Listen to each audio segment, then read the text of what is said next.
What's up, folks? Casual Dad here with another Warhammer Combat Cards Warlord guide, and this time we're going to go ahead and round out the latest two, and we're going to be looking at the new Knights. And we've got two non-Supreme Commander Knight Warlords that were just dropped at the 100-point range. The reason that we consider them not Supreme Commanders is they don't have the Supreme Commander keyword, and their special rule for both of them is only a single piece. Now I'm looking at Hatred's Embrace, the Chaos version, and you can see a pretty awesome stat line here. We'll go ahead and pop at the top there. Pretty awesome stat line here. Comes in at 100 points, so he's very expensive for ladder play, but I personally enjoy him a lot in the ladder. We'll talk about that in a second. Close to 500 hit points. You drop a Medicae on there, he's well over. Got very, very strong melee and ranged attack stats, plus a 71 psychic stat coming alongside Psionic Blast, very nice, and Big Game Hunter.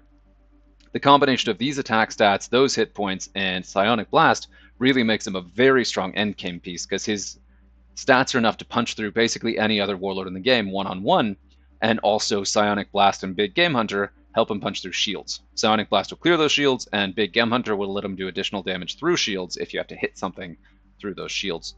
Now, on top of that, on top of that, his trait is all friendly cards with a cost of 40 or greater increase all attack stats by 40%, which of course includes himself. So you're looking at comfortably over, you're pushing 150 with both ranged and melee base. If you top that off with an Inspiring Presence, he hits even harder, and it's a really, really devastating piece. Now, of course, he is vulnerable, doesn't have any defensive traits at all. The wound pool is good, but if you take a couple hits from Big Game Hunter or something else with a charged up, like highly readied attack, he's going to melt pretty quick. So you can play him on the board, and he's a lot of fun to do that with, but you're going to start taking damage very quickly if you do that.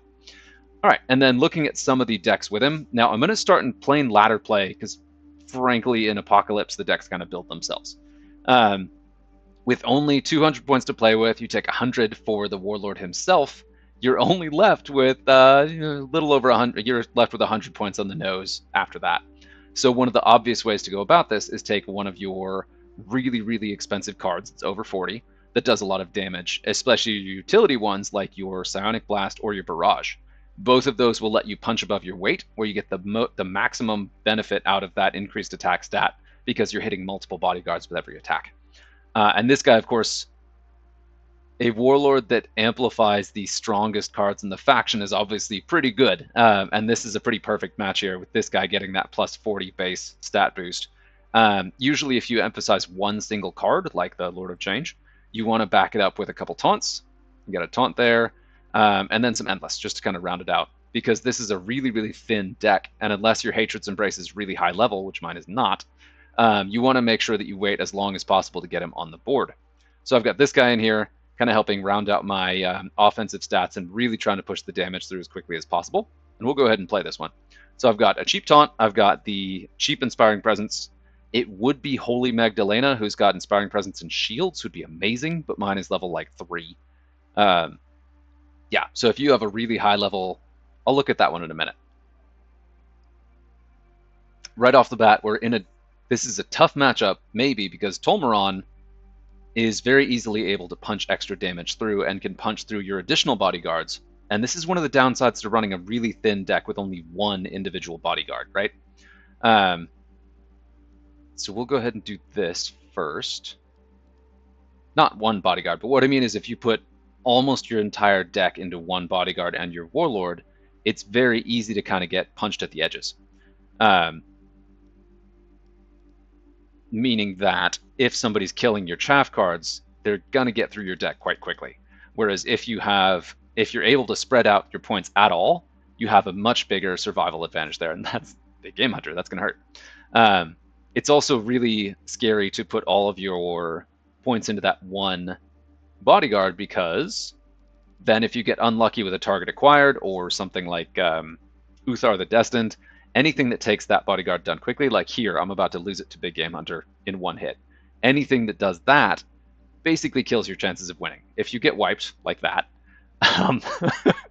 you got nothing. So here I am, I got nothing here. Yeah, so obviously this is very challenging in ladder play, only having 200 points to play with. You can do quite a bit with...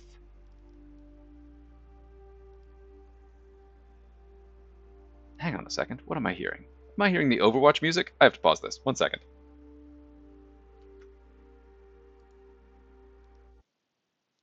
There we go. I was wondering what that was, and you may not have heard it, but that was just me. Our heroic Overwatch music. Now, interestingly, it looks like I'm actually going to pull this win out, which is awesome. So that's really good. But yes, if you put all of your eggs into one basket, you're going to be outnumbered. So you have to make sure what bodyguards you put in there can stall long enough for your power pieces to actually get through the opposing deck, and that your warlord is protected enough that he can get toe to toe with that final opposing warlord. Like there, Tolmaron is an easy matchup for Hatred's Might to just punch right through. I probably could have gotten through one more round because my guy on the right was protecting a weaker flank, so I may have been okay there. But yeah, obviously high risk, high reward. Really fun, like edge of your seat way to play that, and a good time. But let's look at an alternative way to play this deck in the ladder. You have 200 points to play with. It doesn't all have to go into one 80-point bodyguard. Now, just to look at this a little bit differently, so I've got a really high level Lord of Change. That was the obvious choice. But if I were to go with one of the heavier barrage cards, if that's the one you have at higher level instead, my first look would be at probably this guy. He's got a really good base, a really good balance of your ranged and your melee. He's actually comes in at a pretty comfortable price point of 54. If you have a high level of this one, 9 or at least 9, it's a decent piece to put in here because he's got that defensive buff. Doesn't have a ton of hit points, but does hit hard enough that he may be able to make up for that. And that obviously will give you a lot of extra points to play with to do a little bit better. These two are also really strong pieces to consider if one of those is your higher level piece. Looking like right here is fine. You don't need that poison trait as much with this guy, and he's got a little bit higher on the hit points pool. And then this guy has a little bit more melee, better hit point pool, a little bit more expensive. So those are all the things I would do as secondary bodyguards if you're going to do instead of this guy. And then I did go ahead and one of the best cards in the entire faction. This guy right here. This would also be a really strong one. This would be a really risky play. You'd want to make sure that your other pieces are really, really defensible and tough. As many cheap shields as you could squeeze in there, because he only does that single target damage. Now, he does a lot, and he has really good defensive traits. So if you have a max level one, of course, but great piece at your apocalypse level, doesn't have the multi-target attacking potential that I would personally prefer at your ladder play, your 200-point ladder play. Now, I did mention the Holy Magadella. Let me check they got the name right. This one. Actually, more expensive. Never mind. So, yeah, you're ready. This guy is still Graux, is still probably your best bet for your inspiring presence to start in the ladder. Unless I'm forgetting someone. This one. I wasn't thinking Holy Magadella. Celiac's Truthbearer. Shaves a bunch of points off and lets you kind of put some other stuff in here. If you have this guy at that inspiring presence rank 3, it's probably a better pick than Graux and lets you squeeze just a little bit more into this deck. Now, and I'm actually a lot closer to getting that guy to Inspiring Presence level 3 than I thought. That's cool. Now, another way that I personally have been playing this is to spread those points out a little bit more. This is not kind of the final build I would do. Oh, there's another alternative. I've been experimenting a bit. This is one that I might go ahead and do. Where you've got a 40 and a 20 or a 40 and a 30, and then you can put a little bit more points into your other backup pieces. Here you see I've got 2 taunts. I've got the utility of that poison that can help you finish out a game if you lose some of your power pieces early. This guy is an absolutely amazing tar pit. Just like good health pool with that regen. If you put that in a fairly safe place, it can just soak and just get tougher very quickly. So yeah, let's try it. And I'm going to go ahead and play these 2 games with both of these decks, and then I'm going to go ahead and switch to Apocalypse and do 1. I don't want this to get too long. I want to go ahead and make sure this is a digestible guide for anyone wanting to play Hatred's Embrace. And then I want to make sure we get to Canis Rex, the Servants of the Emperor version. Now, I'm actually going to lead with this because Karn is my major damage dealer in this deck. So we've started with the taunt. Yikes. Okay. No barrage over there, so I'm comfortable putting that in the middle. Now, they're all going to be poisoned. And then this guy is hitting incredibly hard. Now, unfortunately, I didn't start with my Inspiring Presence on the board. There we go. But you're going to start to see that incredible damage. Now here I still only have 1 card that's actually benefiting from the damage buff from Hatred's Embrace. And obviously this is a very thin deck. If I lose Karn, I'm in real trouble, which is fairly easy here. But the combination of that poison utility, the secondary attack of poison, well, that's going to go. the secondary attack of poison, I find that a high-level Karn is good enough at punching through these adjacent cards. So I talked about the danger of an opponent's deck chewing through your softer stuff. Karn hits really, really hard and kind of redefines what a chaff card is. So if you're talking about something punching through your chaff cards to get to your end game, again, Karn redefines that and is strong enough that I find he is arguably better than the Lord of Change in just general matchups, just because you get a lot of momentum where, yes, he dies fairly quickly, but oh man. Yeah. So yeah, he dies fairly quickly, but you've got Furious Charge and Death Blow really amplifying his damage. You've got that so we got here. Yeah, you've got Furious Charge and Death Blow both amplifying his overall damage and actually making him quite a bit more durable. Well, not more durable, but giving him a lot more damage output at that 40 points. So if you're talking about the importance of budget, if budget in terms of points is the number one most important thing for an expensive Warlord in ladder play, I would argue for Karn. And you just want to have him focus on taking stuff out and doing as much damage as he can as quickly as he can and delivering your Hatred's Embrace into that end game. So that's I really like that deck. You saw the impact of the poison, you saw the impact of my tar pit, you saw the impact of Karn himself, both with his Furious Charge, his base attack, and then also his Death Blow, all clear half of that opposing deck for me to deliver Hatred's Embrace into the face of Zephyrblade. So that I really like that deck. That's the one I'm doing in ladder for Hatred's Embrace until I find something else. But that's what I'm running for right now. We're going to do one game of Apocalypse, and then I'll close this one out, and then I'm also going to do the Canis Rex video today as well. Da, da, da, da, da. Yes, Hatred's Embrace, not Lion. I love the Lion. Hatred's Embrace. And now here I talked about the deck basically building itself. All you really need to do is put in your favorite 40 plus point cost cards and kind of fill it up. This here, I've got a really hardy Psyker one that's Medicae, Taunt, and then just all Psychers that are 40 points plus. Then I've also got this one that's really emphasizing the ranged version of it. It's just all range plus 1 poison, 1 Medicae. I believe I have 2 barrage in here. 3 barrage in here? Yeah, 2 barrage in here. I do have this guy with Inspiring Presence, but I think I may actually change that out because I, for some reason, thought he had Barrage because the Flamer has Barrage. So we're going to go ahead and look at Inspiring Presence and just see what else we could do here.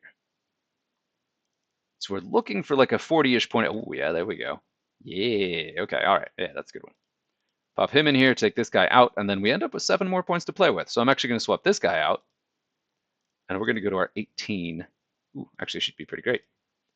Mistress Azalea doesn't have Fear yet, but we're getting there, but does have both ranged and Inspiring Presence. We'll put her in there as a fallback to Cranon. And so and then lastly, I have my melee deck that's just very greedy. I've got my biggest, hardest hitting punchers, plus filler with my double Medicae and double Taunt here.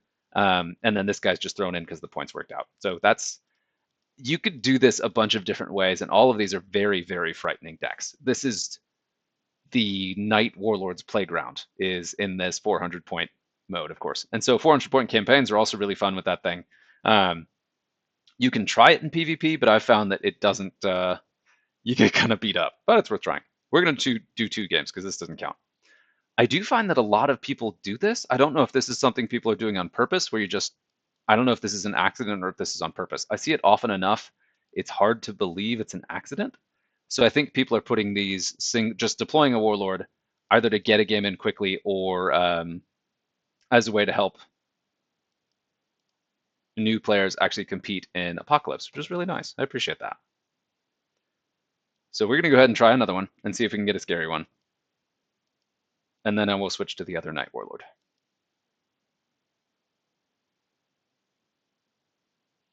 Bump, bump, bump, bump, bump, bump.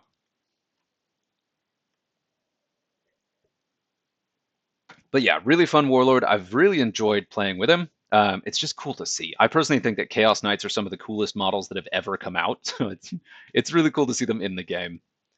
And I've enjoyed mechanically how they work. And both of these knights are basically repeats of what we saw in the some of the campaigns way back when. I think in the release there was some commentary about veteran players will remember them. There used to be campaigns pretty frequently where you would play they were reversed. So you'd play once as the Servants of the Emperor, and you'd play the Servants of the Emperor Knight Red Might, and then they would flip, and you'd be, I believe it was Hatred's Embrace at that time. This may actually be a tough match. We'll see here. I was hoping to show a tough one. So these guys are just charging up so much. I think we've got it fairly comfortably. It is important to note that the more cards you put in the deck, the less 40-point stuff you have, the less you're benefiting from the trait. When you've got something like this over there hitting for 230 damage before Inspiring Presence, it's probably worth it.